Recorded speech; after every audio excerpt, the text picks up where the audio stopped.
মুখার্জিদের বাড়ির মেয়ের তো বিয়ে হলো, ছেলে খুব পয়সাওয়ালা, ভালোবাসার বিয়ে, ভালোবাসা না চাই, এই পয়সা দেখেই বিয়ে করেছে।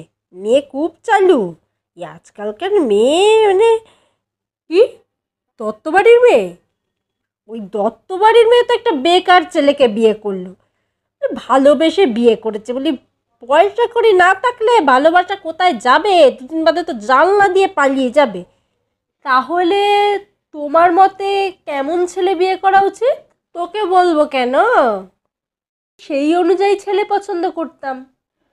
তুই ছেলে পছন্দ করবি? এই হচ্ছে আজকালকার মেয়েদের অবস্থা। আমাদের সময় তো আমাদের বাপ মা যাকে ধরে এনে দিত তাকেই বিয়ে করতে হতো। ও, ওই জন্যই কাকু এখন রমা আন্টির ওপর ক্রাশ খায়। কি খাচ্ছে? কাশ? সেটা আবার কি খাবার? এই জন্য ভাবি যে ওর বাড়ির খাবার মুখে রুচ্ছে না কেন, ওই রমার বাড়ি গিয়ে খাচ্ছে। আমি জানতাম কিছু একটা হচ্ছে ওই রমার সাথে, দাঁড়াও ওর কাশ খাওয়া আমি বার করছি। এমন বাস খাওয়াবো ও বুঝতে পারবে কাশ খাওয়া কাকে বলে। এই আমি আসছি, বুঝেছো তো? পরে কথা হবে। এই তোর মাকে বলিস আমি আসছি।